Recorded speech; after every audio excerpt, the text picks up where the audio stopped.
Die Sprachübertragung beginnt jetzt. Alle Teilnehmer befinden sich im Zuhörermodus. Hi everybody around the world, and thank you for joining our 6th webinar of our webinar series Hoppy Topics. Today we talk about various properties of hops which are usually not too much in the focus in case of using them for the beer production.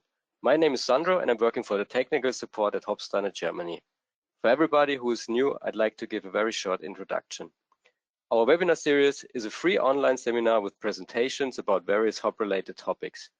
Due to the fact that it's still difficult to meet each other in a way all of us would like to, we have decided to additionally offer this kind of online support. In this way, we want to keep you up to date about the latest research in hops. Before I introduce our speaker of today's presentation, everybody should know that questions and comments are absolutely welcome. Your microphone and camera remain switched off, but you can address your questions anytime in a written form through the Q&A tab on the right side of your screen. We will pick them up in the end of the presentation. The presentation itself will take about 40 minutes, followed by a Q&A session, so in total we have about 1 hour. After closing the webinar, you have the chance to give us a very short feedback by answering 2 questions if you like to do so. Here with us today we have Frank Peifer, our technical director at Hopsteiner. Frank started his brewing career 35 years ago after receiving his degree as an engineer in brewing science and beverage technology. Prior to his career at Hopsteiner, he worked at the Bayerische Staatsbrauerei Weinstefan as director of operations. In 2015, Frank joined the Hopsteiner German team as technical director. He provides technical support to many breweries and brewing groups across the globe. He supports R&D activities for new product development and technical applications. Besides, he's also responsible for the processing and packaging plants and our technical advisor for optimizing processes and technologies. Frank, I guess you're not talking about hop teas and sleeping pillows today, but about various properties of hops that are primarily not known by many people. So am I right with my idea? Yes, Sandro, you're absolutely right. Today I have a hop tea in my hand and not a beer because the topic for today, I wish that it comes now, that I'm able to change the slide. Yes. Okay. Today's topic is up to you.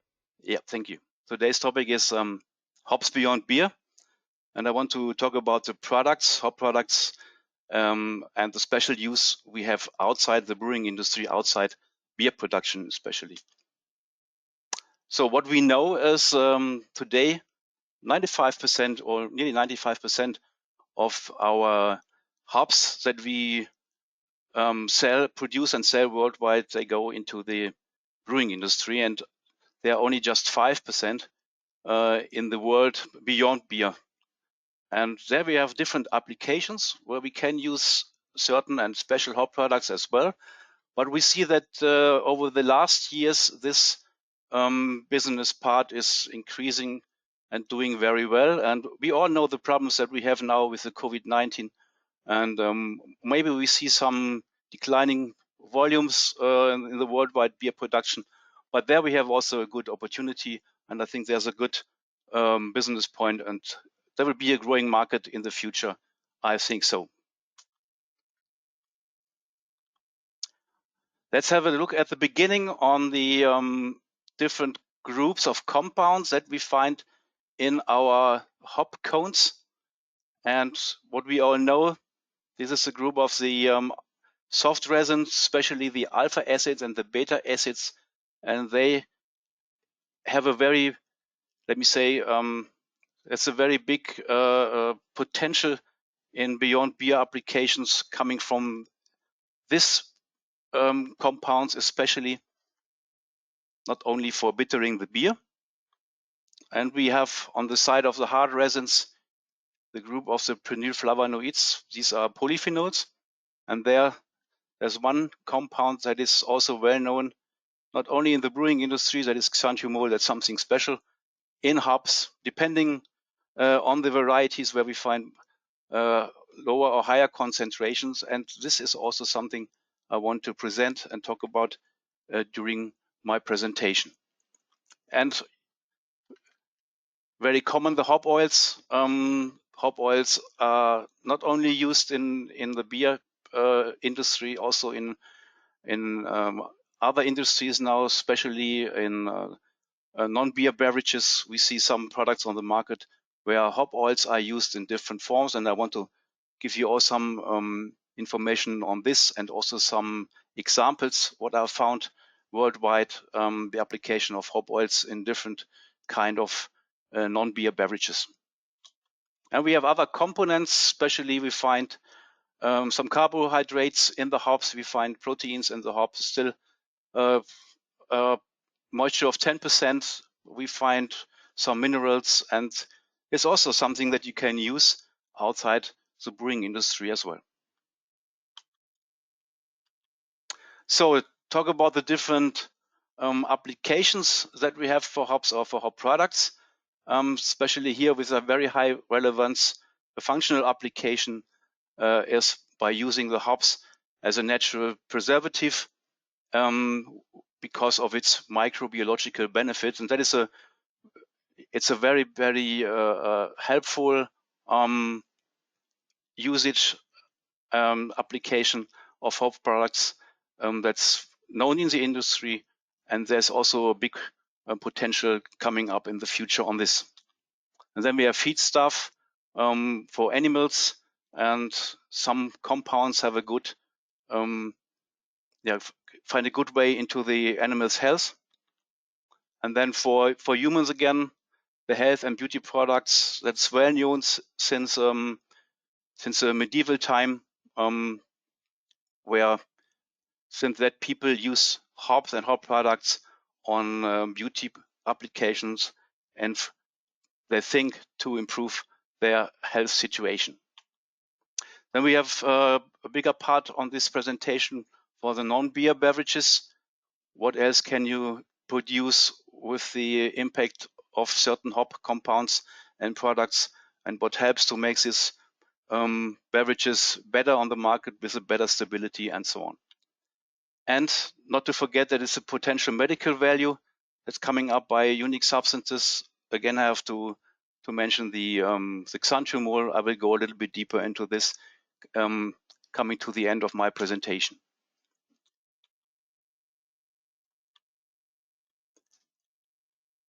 Okay, we know that we have natural preservative, especially to some microbes, some bacterium, and very famous is the beta acids, and they are used, for example, in the sugar industry.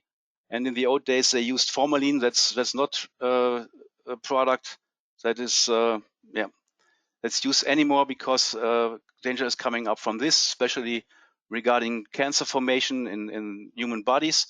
But now the beta acids, they do a very good job in the sugar industry to avoid the microbiological spoilage. And also in ethanol production, it depends on the source. For ethanol, we are able to use beta acids and also iso-alpha acids. And nowadays, we can also offer a clean product containing pure alpha acids in the 20% concentration in a solution ready to use. And there you have the same effect, very good effect in ethanol production against microbiological spoilage. For the yeast production, we also got very good results by using tetrahydroisoalpha acids. And even on a lower concentration and dosage, we got very good results that when you produce yeast, when you propagate yeast to come to a higher biomass concentration of yeast cells, that tetra and also beta acids help to suppress the microbiological spoilage in this application. And very simple to suppress mold wherever you are, you can use beta acids. If it is in the food industry, outside of your containers, outside of the production process where the food is inside, is flowing, or whatever you're doing is also good and possible, and to think about the application of beta acids to avoid or to suppress molding. The meat and fish industry is very sensitive. That is what we know, and we had a lot of rumors on this, especially in the last weeks here in Germany, but that comes from another side. But we also have very good results, especially regarding application of beta acids, and they help to stop the spoilage of Listeria. And this Listeria bacterium is very harmful, and we know that beta acids help, and that is documented by a paper that came up in 2015 in UK, and these guys, they used around 8 ppm of beta acids to stop spoilage of Listeria in ham, and the ham was, let me say, ready to eat, and so the application of beta acids was on a very low level, and with the 8 ppm dosage, there was no impact coming from bitterness from this hop product, and so it helped to bring a good shelf life and a safe product on the market. So now I want to refer a little bit about paper that is coming up in the future. In the next month, it was a cooperation with the Research Center Weinstefan for Brewing and Food Quality, the BLQ in Weinstefan, from the TU Munich, together with our company Hopsteiner. And the idea behind this work was to find the anti-microbiological effect of certain hop bitter acids on gram-positive bacteria. That was done in beer because it is something to work with that is well known, and we used beer, but it's also could be in other beverages, in other food applications with the same effect. And to talk about the setup from these trials, we used unhopped wort coming from a commercial brew sites. pH was adjusted, and also we checked the hop resistance gene in this bacteriums, and then we incubated 1,000 cells from each strain into a swing top bottle, and we also produced the positive samples with no hop bitter acids inside, and we also produced negative samples with no application of yeast cells to see if the beer liquor was sterile. And then we put it into 28 degrees centigrade storage for 56 days, and we had a daily homogenization by turning around the bottles, and then we checked the visual turbidity, because when the visual turbidity goes up, and when you check the cause of the turbidity, then we came to the result that it was always forced by the growth of microorganisms. And so we were able to determine the days that the bacteriums needed to start their growth in this prepared liquid, in this prepared medium. And here we have on this slide, we have a chart where we have the 6 different microbes that we used in the test, and the gray line and the values here over the gray line, they show the days the bacteriums needed to grow without any impact of bitter compounds. So to give one example, for Lactobacillus brevis, and that is obligate beer spoilage bacterium, very dangerous in the brewing industry, for example. We have seen 5 days for spoilage without any dosage or any addition of iso-alpha acids. So this example that I will show you here on this slide is just for the bitter compound iso-alpha acids. It's just one example. It's not the whole information from the paper that comes up in the next 1 or 2 months that we will see. So we see here with an addition of 10 ppm of iso-alpha acids, we were able to increase the days without spoilage to 8. That's not very much. And with a dosage of 25 ppm, it was possible to increase the growing time up to 12 days. So it's not a result where we can say, okay, with an addition of 25 ppm of iso-alpha acids, you are on the safe side against spoilage of Lactobacillus brevis. Lactobacillus brevis is a very hard microorganism, and but we now go to other examples. Let's go to Buchneri or to Lactobacillus coriniformis, and we see here that with this addition, doesn't matter if it was 10 ppm or 25 ppm. After 60 days, there was no spoilage detected, and so the microorganisms had no chance to grow under these conditions. Here for the lindneri, we saw something very special, but that is special for this bacterium. Lactobacillus lindneri is known that it needs a certain stress coming from hop bitter compounds, and without the stress, the spoilage or the growth is very slow and takes a lot of time. That is the reason why we had 27 days without any spoilage, without an addition of bitter acids. But when we have a higher addition, and then the stress is much higher for the bacterium to grow, and for 10 ppm it was possible for lindneri to grow after 43 days, and here after 60 days with 25 ppm of iso-alpha acids, there was no growth detected. So we see here that there was an impact, especially on this side of Buchneri coriniformis and lindneri, a little bit on Pediococcus damnosus, but Lactobacillus brevis is still a bad boy and still is causing problems in the brewing industry under these conditions. But talk about the conditions in the brewing industry, 25 ppm of iso-alpha acids, that's nothing unusual. That is a beer with, let me say, at least 25 bitter units. Then we put it together on one slide. That's a, let me say, a draft slide that comes up later on as well, where we can see the results coming from other different bitter compounds here reflected on these 5 microorganisms. And here we see that especially from alpha acids, from iso-alpha acids, from tetra and from rho, we got good results on coriniformis and Buchneri. And but for brevis, we got some good results, but not completely elimination of growth with the tetra dosage of 25 ppm.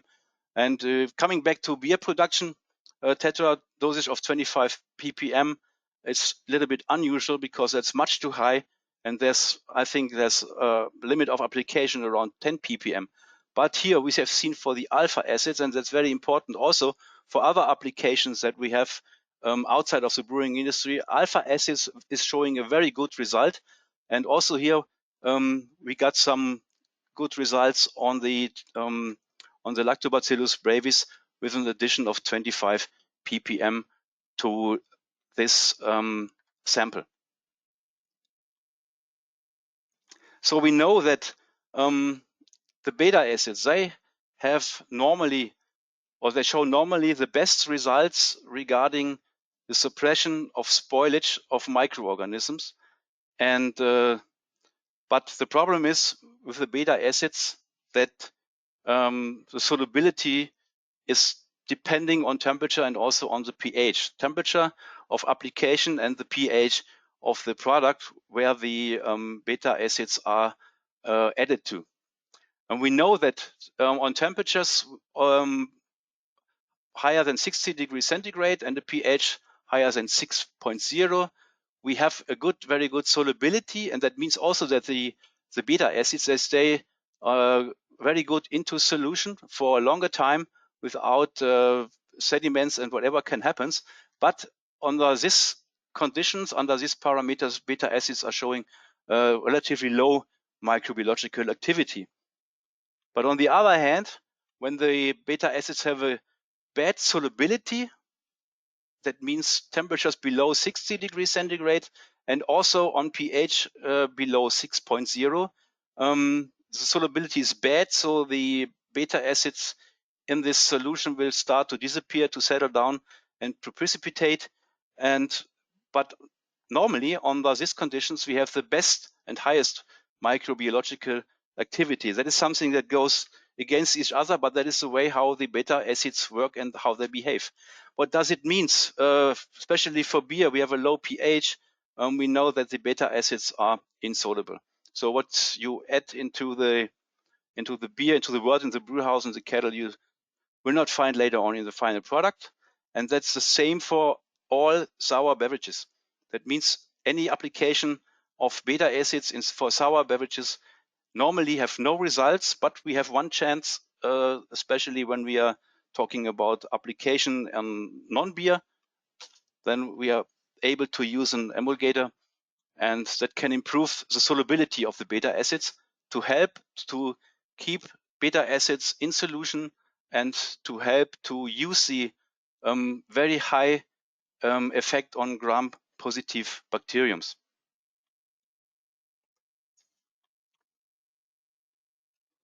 So when we have beverages that has or beverage with a pH around 6 or higher than 6, I'm thinking about vegetable juices like carrot juice, pH is around 6.5, then the usage of beta acids, the application of beta acid can be one option for us.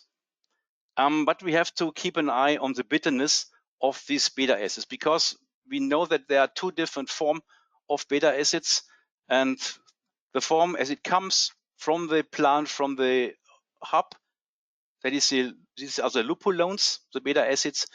They are insoluble, that is what we have seen. And the other ones, the oxidated form, these are the ulupones. And they are soluble, especially, or for example, in beer, but also in other beverages. But the bitterness is different, and that is something that we have to know.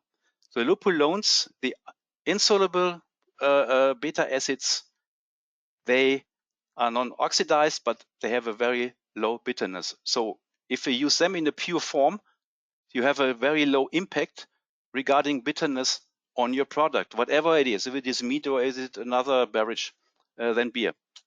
The ulupones, the oxidized form of the beta acids, they have a very intensive bitterness, and that is comparable with the bitterness of iso-alpha acids.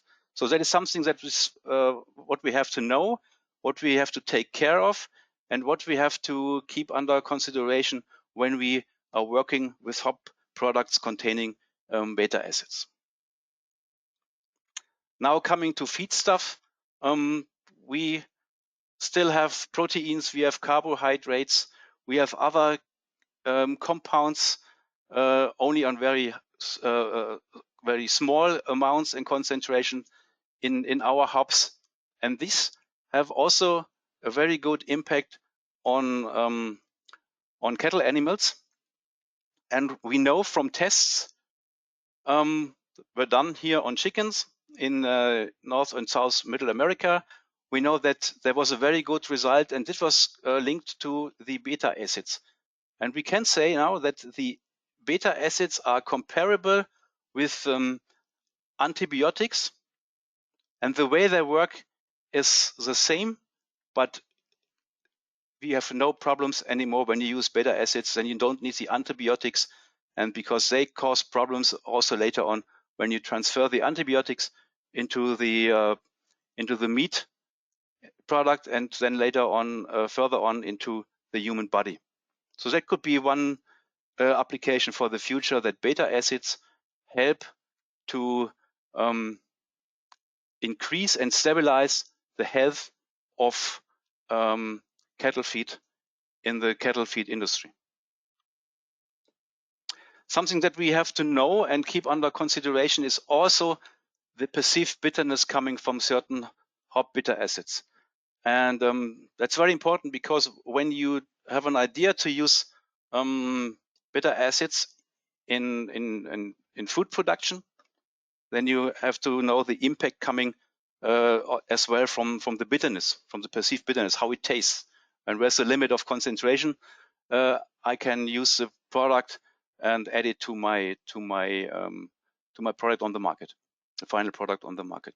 So what we now know is that the perceived bitterness coming from 1 ppm of the hop acids for xanthomol, for example, it's just only 0.1 or lower than 0.1 compared to ISO. So ISO, that comes later on, that is our marker where 1 ppm of ISO has a perceived bitterness impact on 1.0. So xanthomol is relatively low in bitterness, and that's the same for the alpha acids.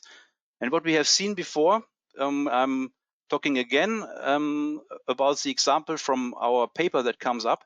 We have seen that alpha acids have a very good effect even under low concentrations on gram-positive bacteriums. And another positive point for the alpha acid is its low bitterness. So bitterness is just 10% of the bitterness of iso-alpha acids. And so probably it's possible that we use a higher concentration of alpha acids without finding an impact coming from bitterness on for production of food, for example, or meat. And that could be something, an application where we have to think about in the future. Then we have humulinones, that's the oxidized form from the alpha acids. Bitterness is around 2/3 compared to iso. Rho is close to the humulinones. And here we have the iso with 1.0. And I mentioned before the impact of tetra, especially here tetra has what we know a higher perceived bitterness, but that depends on the medium, on the matrix where you put where you add the tetra to. We know that when you add tetra to water, it could be 1.3 times higher in bitterness compared to iso-alpha acids. But when you have a beer with a big body or another beverage with a very strong and big body and other taste compounds inside, you will see that the tetra normally behaves the same as the iso-alpha acids. The comparative value of bitterness is 1.0. So now coming to what we know about hops and health, that is a story that you can find and do by yourself by looking into the internet. And that is one example here of our collection that my colleague Dr. Martin Biendl got over the years. He found there on the market outside in drugstores and wherever he found something where hops were impacted, that was collected by him. And we know it for a long time that hops have a positive effect on humans' health, and therefore that was the reason why it was a medicinal plant of the year in 2007.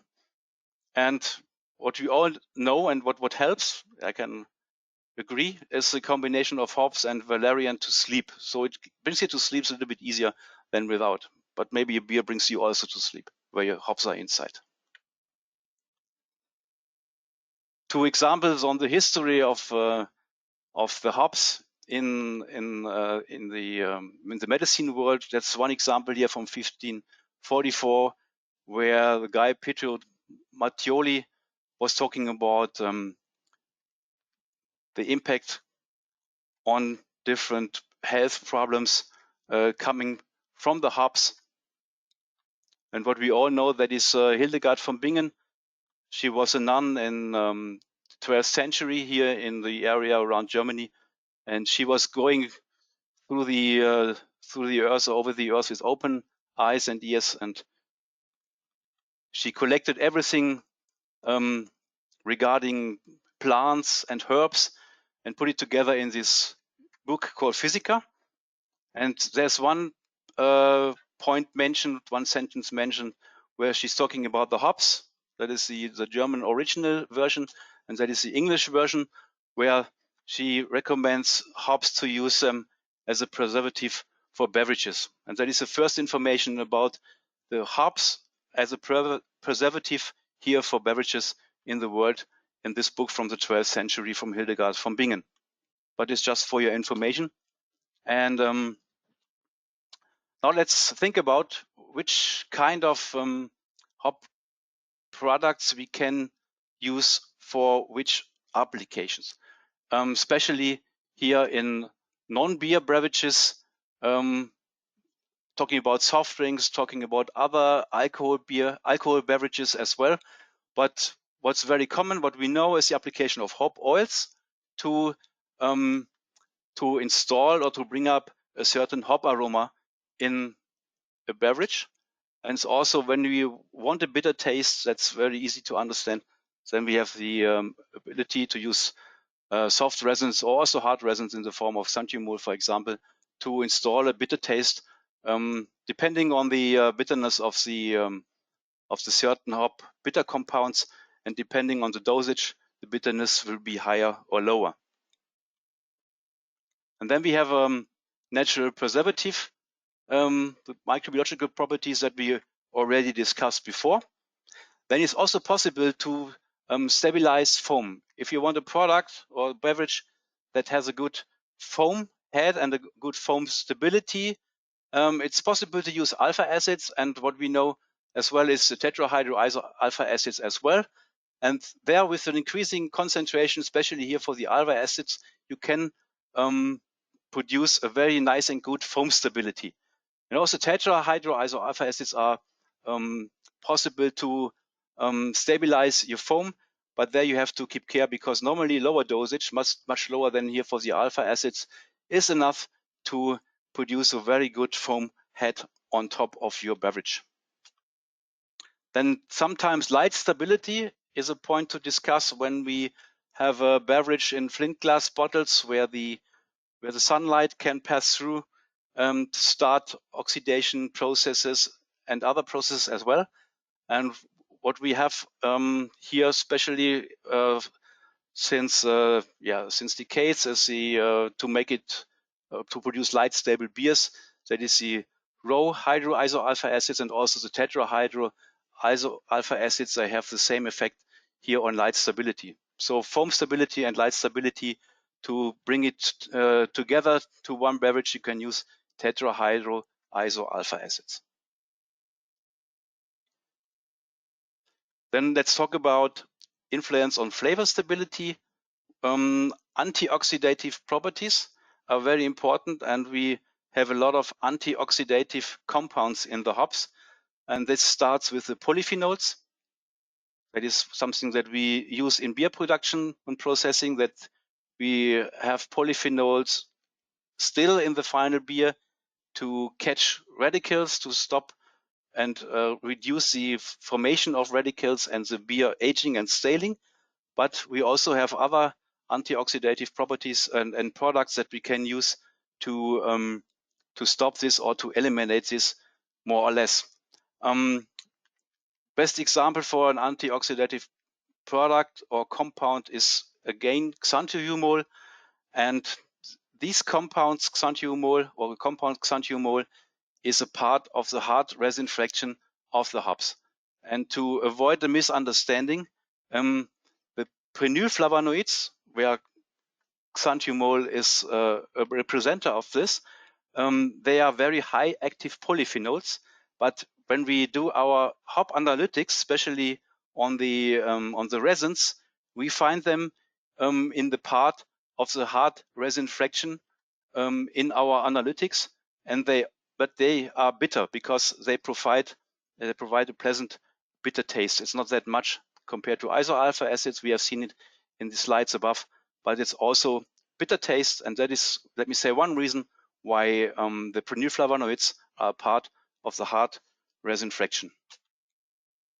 So one collection I put here on these slides, my ideas about what we can, where we can use hop compounds on which kind of beverages. We have malt-based and non-malt-based beverages here. I listed them. I found some of them in the world market. They are available. Especially here we have hard seltzers that is coming up in the United States of America with a very high growth on the market. And they produce, yes, let me say, a beverage with 5 to 6% alcohol by volume. But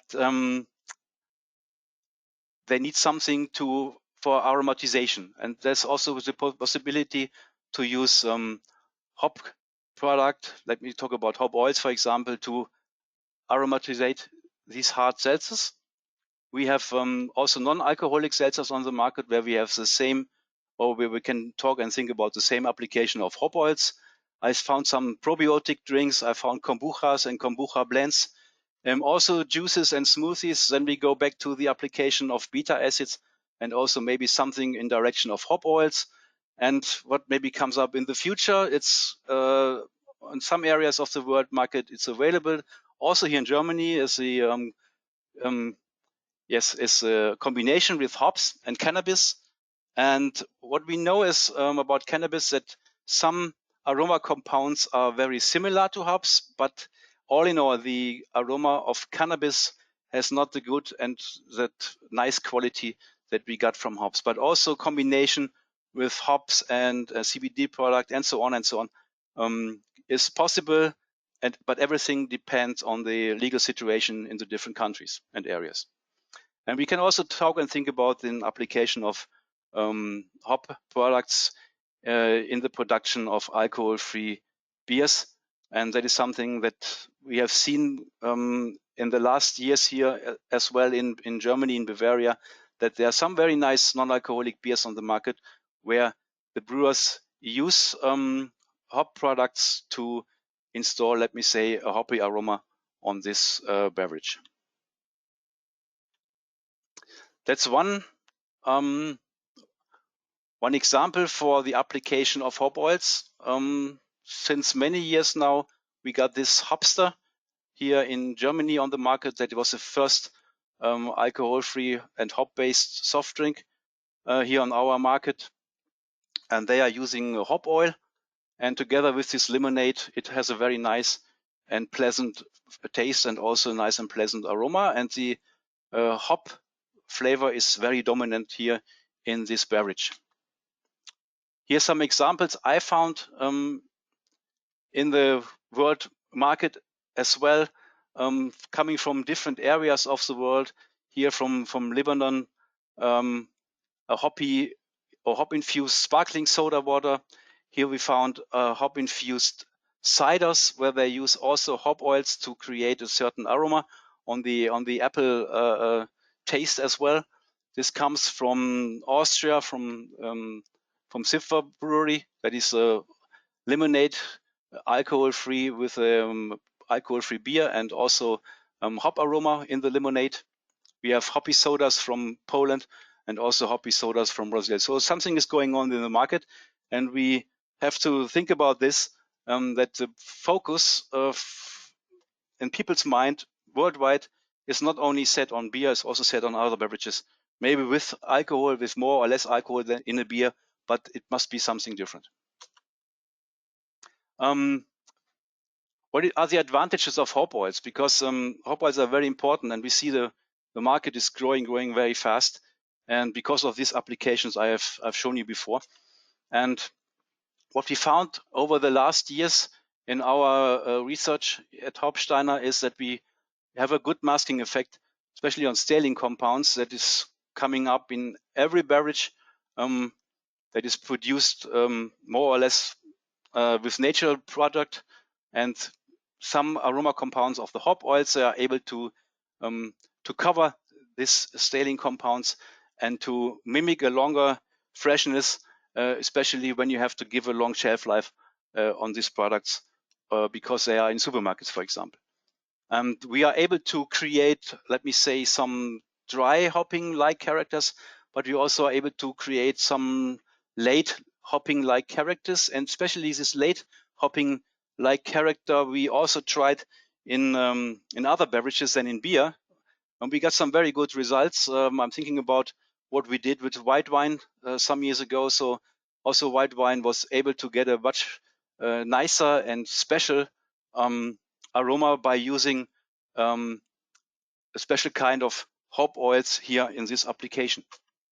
It's a consistent product because we use oil, and it always has the same concentration of oil in the ready-to-use product. It does not depend on annual variations coming from the hop varieties because of different growing conditions and climatical conditions during the growth, especially here in Europe. We have no plant and foreign materials. You see here, it's a clear solution. It looks like water. There's nothing green inside. It's light stable because there are no bitter compounds inside. So the influence of bitterness is also eliminated.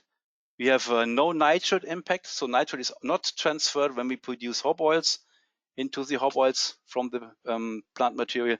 And we have no plant protection impact as well. So let me say, hop oils, they have a big advantage, but every single application has to be checked and I think also discussed together with us, and we can, let me say, give you good information on this as well.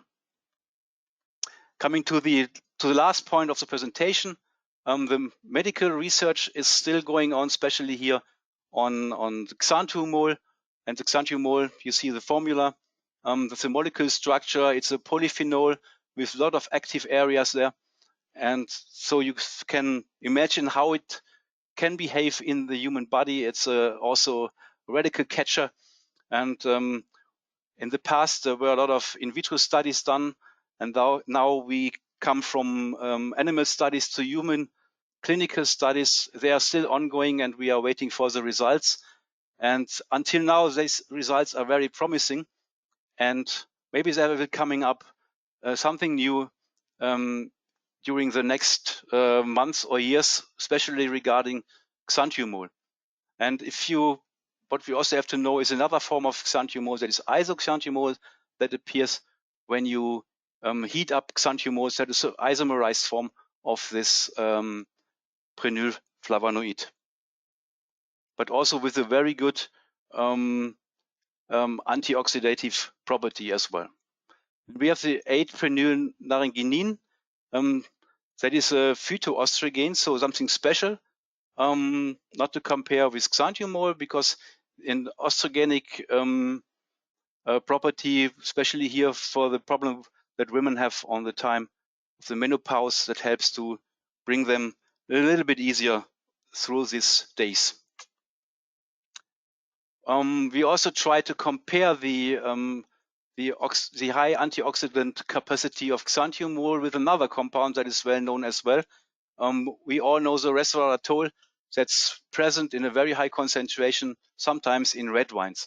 And there's a number of the antioxidative capacity of a compound, of a product, and that can be detected by the value of the horax. That is a hydroxyl radical antioxidant capacity.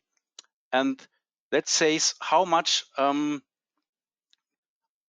radicals I can eliminate with a certain concentration of this compound. And then it was tested here, and we found that it was a maximum value of 72,245, and that's a little bit, or is higher, much higher than the value we got from resveratrol. And yes, in the old days, resveratrol, that was a leader in the horax value, but now the leader is xanthomol. So that is something that we can say, that xanthomol is the most reactive antioxidative compound that we have in the world, and it comes from hops. You all know the product range that's on the market. Here from our house, our Hopsteiner hop products, we have 3 different groups. The conventional hop products starting with the leaf hops, going over the pellets to the extract.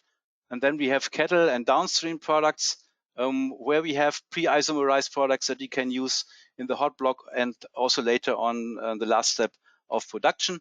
And we have special products where you find the hop oils, xanthomol products, and the antibacterial products. But now, regarding the beyond beer applications, I used another formation, another ranking, and sorting of our compounds and of our products, and that looks like this. So we have one area where we have the aroma properties, aroma products like the hop oils.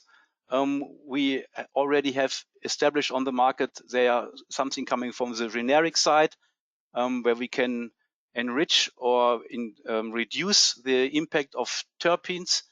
And then we have also variety-specific hop oils coming from a certain variety.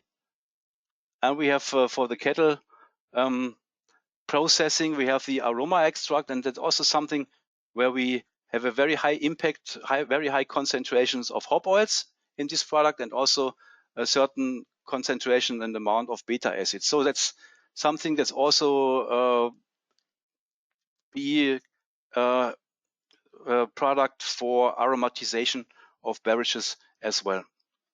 Then products with microbiological property, we have this enriched product, we call it BRHE, that is a beta-rich hop extract, where we have a beta concentration that is standardized to 40%, and it's the product I mentioned before. That is a beta product you can use in other applications, if it is in other food industries, or is it for the fermentation industry as well.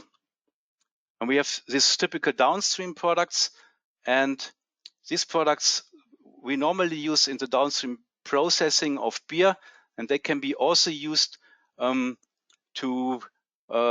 of their microbiological property to stop or to reduce the growth and the spoilage of microorganisms, talking about gram-positive bacteriums. And we have learned that tetra here on this side and the alpha extract, they also have a foam positive effect on certain beverages, not only on beer. And here on the right side, the last one, the antioxidative products. We have xanthiumol in different concentrations. This one here is on diatomatic earth. It's relatively low xanthiumol concentration, between 1% and 2%, but easy to use because this xanthiumol is on the carrier, that is a kieselguhr. And when you put it into solution, it's easy to solve and bring the xanthiumol into the beverage, and the kieselguhr settles down and disappears this way. You have xanthoflav, that is a xanthiumol concentration between 45 and 65%, between 65 and 85%, and much cleaner product, that is xanthoflav pur, where we have a product concentration that goes over 85%. So that's just for your information.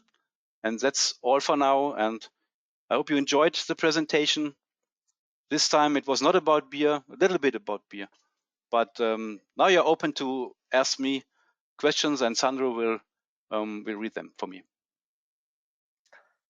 Yes, hello Frank.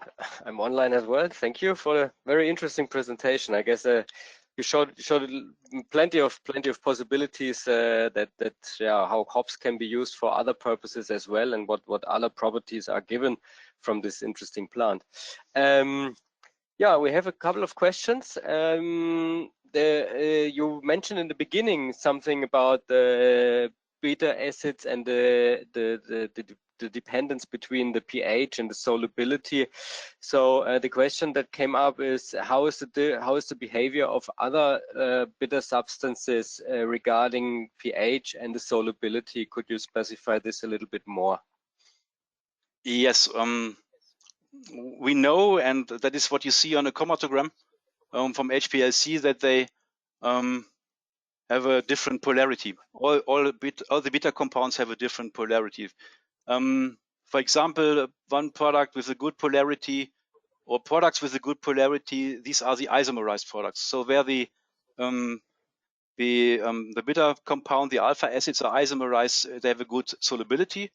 If they're not isomerized, talking about alpha acids and also about the beta acids, they are relatively non-polar, and they have a, let me say, not that good solubility, but that depends on temperature, and that also depends more or less on the pH. So the higher the pH is, the more better the solubility will be. Mm-hmm. And maybe in combination with this question, also the one came up that which are the products that can be used without boiling? I mean, you already mentioned something about solubility and pH. I guess the cleaner the product and the more the single components you have, the easier you can use it without boiling. Do you see it as well like this, or is there something more to be considered? No, I'm on your side, absolutely. That is the reason why we produce this downstream products. That means downstream, that is going down to the last step of processing, that is for the filter. These products have to be clean, very specified on what one type of compound. And if this compound is iso alpha acid, if this compound is alpha acid, if it is tetra, or if it is hop oil, but that is unique, and that's only just one compound in this product. And everything else that contains all the other components of the hops, like the beta acids, like unspecific bitter compounds, like chlorophyll, and so on, that comes with this extract, for example. And that is something for the hot area, where we need to boil, where we also need to separate some of the good ones and between the bad ones, or from the bad ones. Mm-hmm. And as you just mentioned, the downstream products, I pick up another question that came up. So regarding foam enhancement. So besides tetra, you mentioned also alpha acids can be used for foam enhancement, but the sensory effect impact is much different. Maybe you'd like to comment on that again, and how is the intensity of each product? Yes, we have seen that the I have to go back to beer for excuse me, but it's easier to explain. When Sure. we compare tetra with alpha, we have seen that the perceived bitterness impact from tetra is comparable with iso. Let's talk about a dosage of 3 ppm of tetra that leads into 3 bitter units. To bring up the same bitter units with alpha acids, you need 30 ppm. That is 10 times more, and that is the big difference. It's independent from the behavior on foam positive or not, but that is the big difference in between the perceived bitterness of these compounds. And when you have an application, or you want to produce a beverage or a meat application, whatever, and you think about the usage of bitter compounds from hops, then you have in mind, okay, alpha acids, they are not that bitter. I can use much more of the alpha acids before I have a perceived bitterness that's unpleasant and does not match to the product. So that is the information I want to give to the people. Yeah, and we have also seen that a couple of people or brewers tended to use the alpha extract instead of tetra, as it is a component that you can find in nature as well. So this is of course another issue to think about using this product for foam enhancement. Yes. Okay, then we have 2 more questions. Yeah. Then we have 2 more questions about aroma. So you mentioned something about late and dry hop aroma. The question that came up, could you please specify the main aroma substances for the different aroma impressions that you mentioned? Okay, when we're talking about dry or hop oils type dry, it's independent if it comes from a generic source or it comes from a variety. You find the natural composition and ratio of the hop oils. So you find a lot of terpenes and very low concentrations of terpene alcohols and esters, because that is the natural composition of the hop oils. And that is, it's not the same for every variety, but it goes into the same direction. If we're talking about the application for late hopping, then we have products where we reduce the terpenes, monoterpenes and sesquiterpenes dramatically. And by reducing them, we have an enrichment of terpene alcohols like linalool, like geraniol, and also like esters. And that is these are the compounds who perform this late hopping like character that you have when you have a hop addition into the whirlpool, and that you find later as a, let me say, as a hop head on your Pilsner beer, for example. And there's a linalool, let me say, as a leading substance, and that is the reason why these special products, these enriched products, this composition is regarding the concentration of linalool. And we know that this linalool from hops, they behave a little bit different compared to the linalool that you have from other from other species, from other plants around the world, because we have an R linalool and we have an S linalool. We have two enantiomers of linalool, and especially in hops, the R version that is much higher in intensity and flavor than S, much higher. This can be around 95% of the linalool concentration. And compared to other plants, they only have 50% of R and 50% of S. And that is a big difference in between linalool coming from hops and linalool coming from other plants. Okay, thank you, Frank. Well, you already covered the second question about the aroma. So in this case, I do not have more questions, or at least our participants do not have more questions. So then I would say we close the session for today. Any last comment from your side? From my side, yeah. Yes. I'm looking forward. I'm looking forward to find much more different products on the market, especially beverages, and to make the world a little brighter, and to have also some non-beer drinks, some non-alcoholic drinks on the market with a good taste, of hops.